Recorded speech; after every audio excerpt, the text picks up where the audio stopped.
क्या हो अगर ये दुनिया, ये पूरी कायनात एक नाटक हो? एक ऐसा नाटक जिसकी कहानी पहले से लिखी जा चुकी है और जो हर 5000 साल में हूबहू फिर से दोहराई जाती है।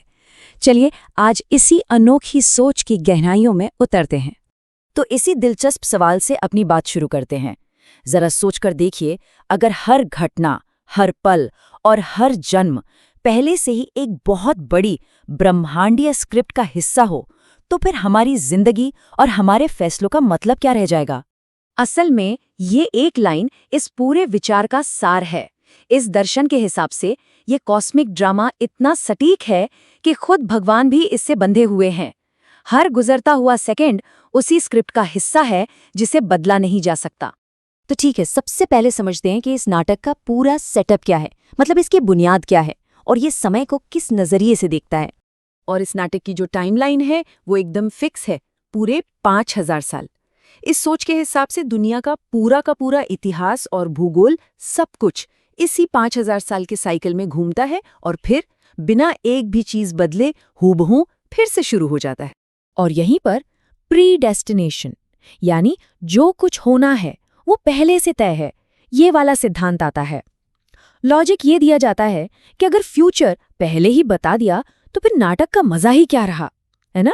इसीलिए हर चीज अपने सही वक्त पर ही सामने आती है, उससे एक सेकंड पहले भी नहीं। तो सवाल उठता है कि भाई अगर ये सब एक नाटक है तो हम लोग अभी कौन से सीन में हैं? और इस फिलॉसफी के हिसाब से हम एक बहुत ही मुश्किल, एक बहुत भारी दौर से गुजर रहे हैं जिसे नाम दिया गया है शोक वाटिका। ये जो शोक वाटिका शब्द है, इसका मतलब है दुख का बगीचा।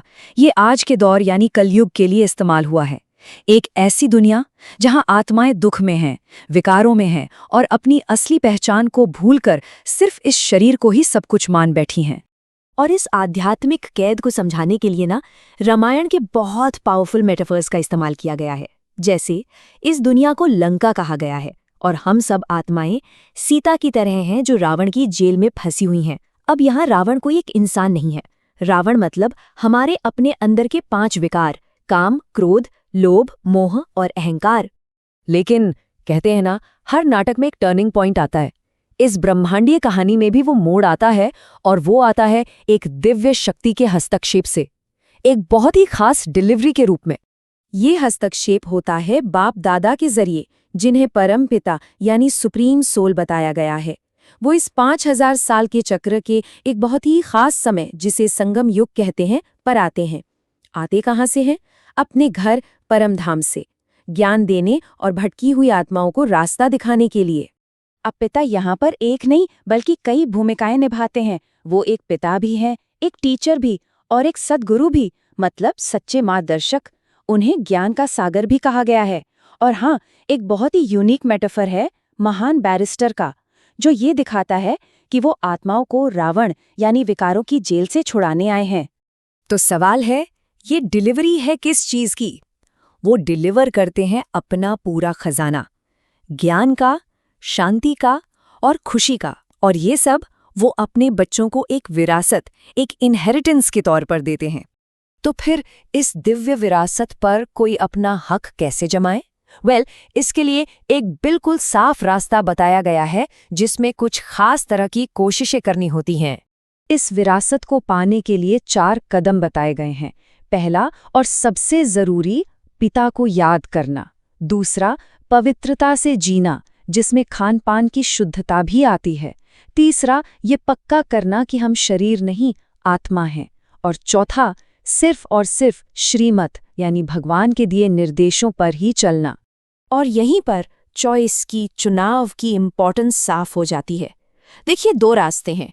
एक है श्रीमत का रास्ता, जो पवित्रता की तरफ ले जाता है, जिसका आखिरी पड़ाव है सतयुग और जो इंसान को देवता बनाता है। और दूसरा रास्ता है रावण की मत का, जो विकारों में डुबोकर रखता है और कलयुग में ही फंसाए रखता है। तो ठीक है, इस रास्ते पर चलने का फाइनल पे ऑफ क्या है? आखिर में मिलता क्या है? इनाम, स्वर्ग का मालिक बनने से कम कुछ भी नहीं है। इस रास्ते का जो अल्टीमेट गोल है वो है विकर्माजीत बनना। विकर्माजीत मतलब अपने विकर्मों पर, अपने पापों पर पूरी तरह से जीत हासिल करने वाला। और यही जीत है जो एक आत्मा को आने वाले नए साइकिल के लिए एक देवता में बदल देती है। ये जो स्वर्ण युग है ना, जिसे सतयुग भी कहते हैं, वो एक ऐसी दुनिया है जहाँ कोई विकार नहीं है। ये कंप्लीट प्योरिटी, शांति और खुशी का समय है। यहाँ आत्माएं पूरी तरह से सोल कॉन्शियस होती हैं। यहाँ तक कि जन्म लेने का तरीका भी योग की शक्ति से होता है। ये दुनिया शोक वाटिका की एकदम उल्टी है। ये है अशोक वाटिका, मतलब जहाँ कोई शोक, कोई दुख है ही नहीं। इस बदलाव के दौर में जो खुशी मिलती है, उसे समझाने के लिए एक बहुत ही सुंदर लाइन है, अतीन्द्रिय सुख, मतलब ऐसा सुख जो हमारी इंद्रियों, हमारे सेंसेस से भी परे है। और कहा जाता है कि ये खुशी स्वर्ग के सुख से भी कहीं बढ़कर है। और चलिए, इसी एक सवाल के साथ आज की बात को खत्म करते हैं। जरा सोचिए, अगर हमारा जीवन सच में एक पहले से लिखा हुआ, बार बार दोहराया जाने वाला नाटक है, तो ये हमें अपने भूमिका के बारे में, अपने रोल के बारे में सोचने पर मजबूर करता है ना? हम हर सीन में कौन सा किरदार निभा रहे हैं और उस किरदार को बेहतरीन बनाने के लिए क्या कर सकते हैं? एक गहरी बात है, सोचने के लिए।